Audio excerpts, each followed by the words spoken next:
Hi friends, welcome to back. I am S K sir from MS classes English grammar Sher Ghati. हमारे channel में आप सभी को स्वागत है। हम लोग देखते हैं आज पास्ट टेंस में पास्ट इंडेफिनिट। प्रेजेंट टेंस समाप्त हुआ आपका, पास्ट टेंस देखते हैं आज। पास्ट टेंस, ये पास्ट टेंस में आपका पास्ट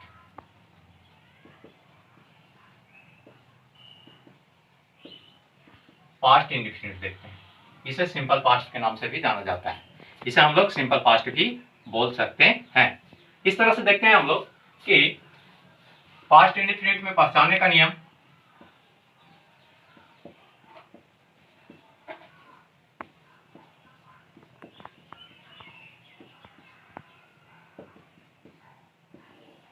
जिस हिंदी वाक्य क्रिया के अंत में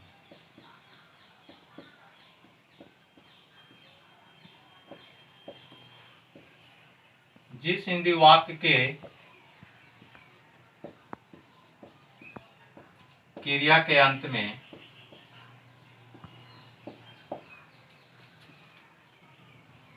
या ई ए चुका चुकी चुके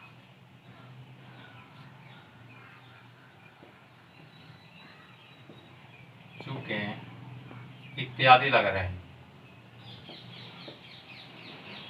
चुके इत्यादि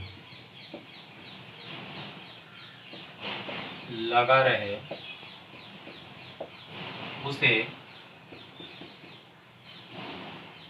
पास्ट इंडेफिनिट टेंस कहते हैं। स्ट्रक्चर देखते हैं।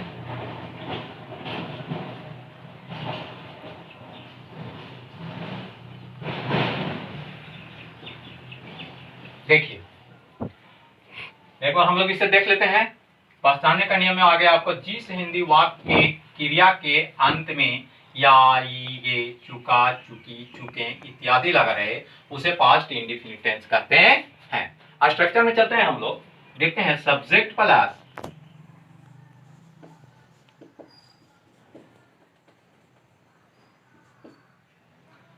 V2 plus object plus ETC। Example लेते हैं।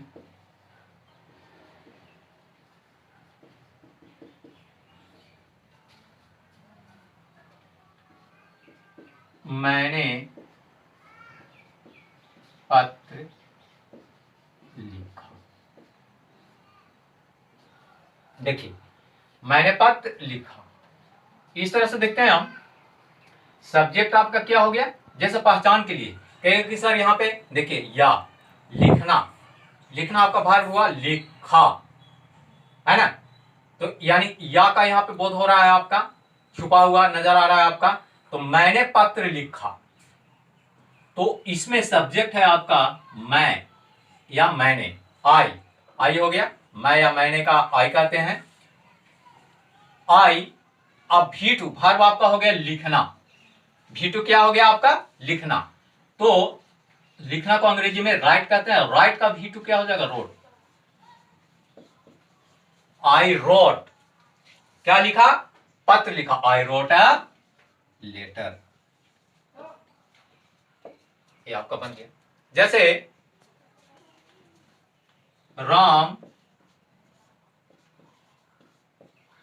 विद्यालय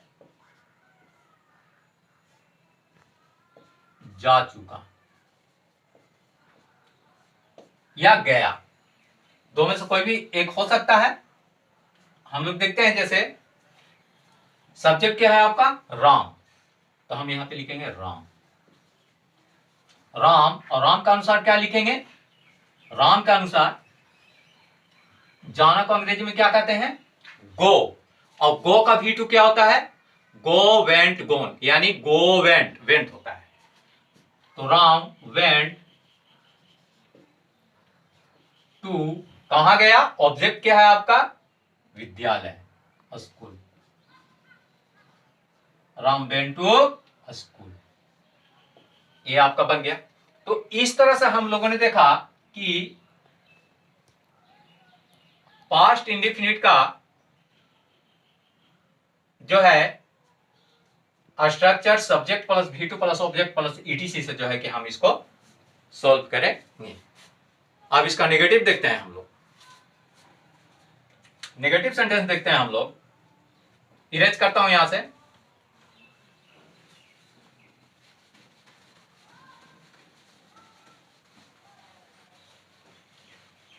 इसमें भाव फॉर्म याद करना बहुत जरूरी है।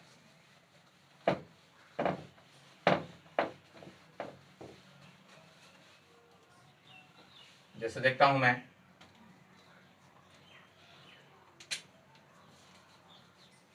नेगेटिव,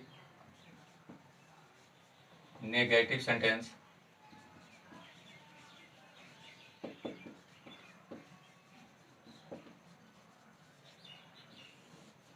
स्ट्रक्चर देखिए।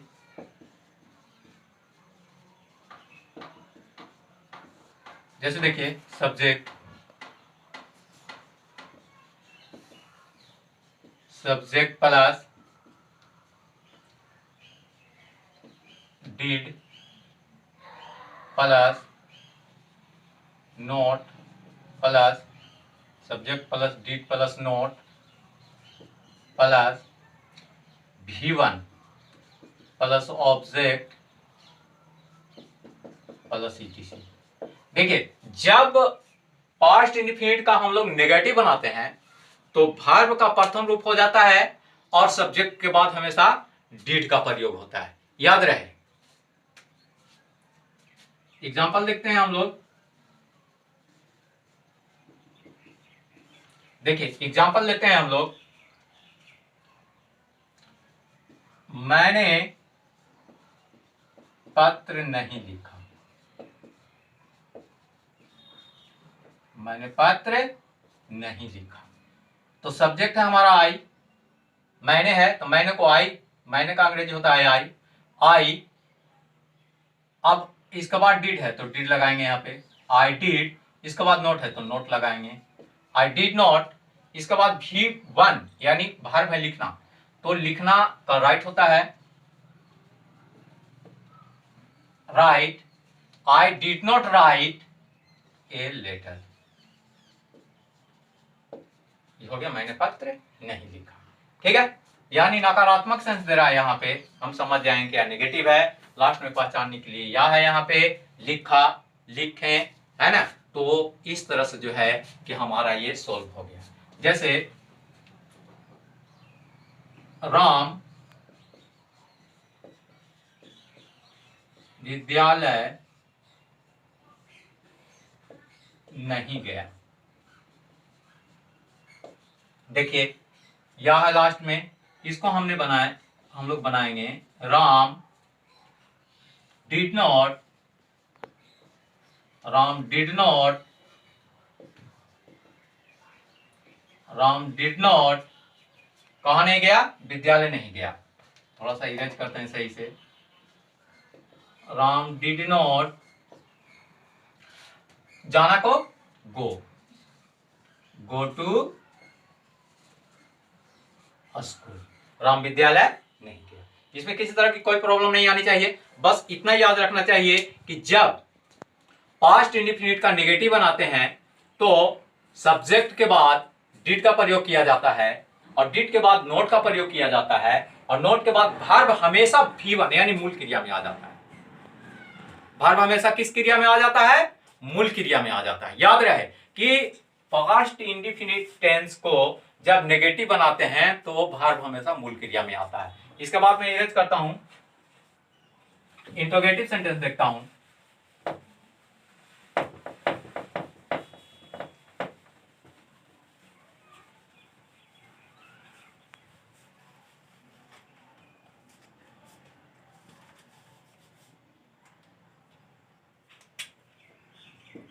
Interrogative sentence. देखिए इंट्रोगेटिव सेंटेंस का structure,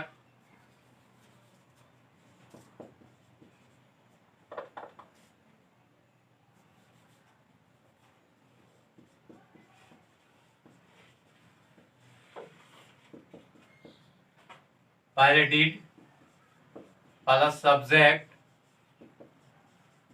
plus V1 plus object plus ETC plus question mark.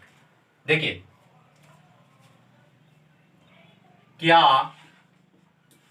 Example यहां लेता हूं, क्या मैंने पत्र लिखा। देखिए तो आई, मैंने को अंग्रेजी में आई लिखा, ये सब्जेक्ट हो गया। आपको सब्जेक्ट पहले हर हाल में डीड का प्रयोग करना, पास्ट इंडिफिनिट के नेगेटिव हो या इंट्रोगेटिव हो। तो डीड पहले मैंने लगाया, क्या को डीड से हम लोग बोधन किया। यहाँ पे ध्यान दीजिएगा, आपके लिए समझने के लिए मार्क लगा दिया हूं मैं। तो देखिए डीड आई लिखना को अंग्रेजी में क्या कहते हैं, write. Did I write a letter, और लास्ट में क्वेश्चन मार्क, ठीक है ना। फिर इसी तरह से क्या राम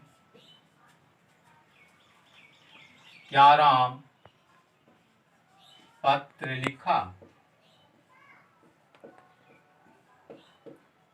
राम के अनुसार भी डीड हो जाएगा, कोई परिवर्तन नहीं, केवल सब्जेक्ट।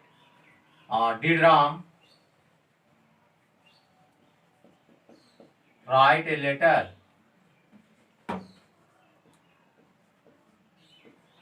Right a letter. इस तरह से आपको इंट्रोगेटिव समाप्त हो गया। अब मैं देखता हूं negative interrogative sentence.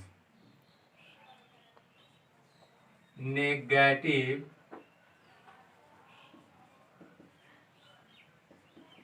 Interrogative sentence, ये देखिए नेगेटिव इंट्रोगेटिव सेंटेंस है आपका। हम लोग देखते हैं यहाँ पे structure.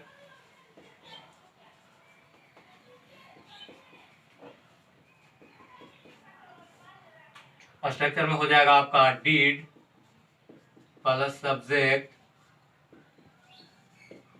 Plus not plus V1 plus object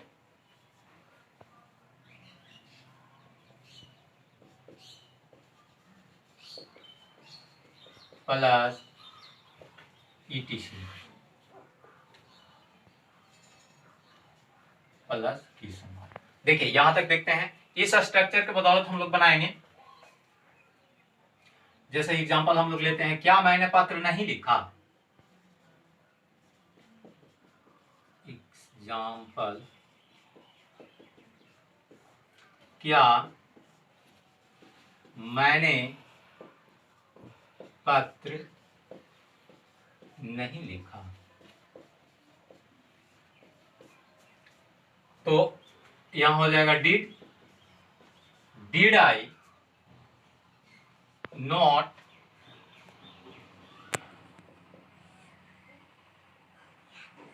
right a letter. Did I not write a letter. उसी तरह से अगर आएगा क्या राम पत्र नहीं लिखा, तो did Ram not write a letter. यानी बहुत सारा सेंटेंस जो है कि इस तरह से बनेगा। आप हमेशा याद रखें कि पास्ट इंडिफिनिट टेंस के नेगेटिव, इंट्रोगेटिव, इंट्रोनेगेटिव, ये सारी चीजों, डब्ल्यूएच बट, ये सारी चीजों में जो है कि डिड का प्रयोग होगा, और जब डिड लग जाएगा तो वर्ब का हमेशा मूल रूप आएगा, यानी V1 का प्रयोग होगा। इस तरह से जो है कि आपका पास्ट इंडिफिनिट टेंस कंप्लीट हुआ। ये पास्ट इंडिफिनिट टेंस में आपको कहीं पे भी कोई हेजिटेशन नहीं रहना चाहिए। आप हमेशा जो है कि इसे फोकस करते रहें, आप कभी नहीं भुलाएंगे। इस तरह से हमारे चैनल को आप सब्सक्राइब करें और लाइक करें। मैं फिर नेक्स्ट वीडियो के साथ मिलूंगा। Thank you.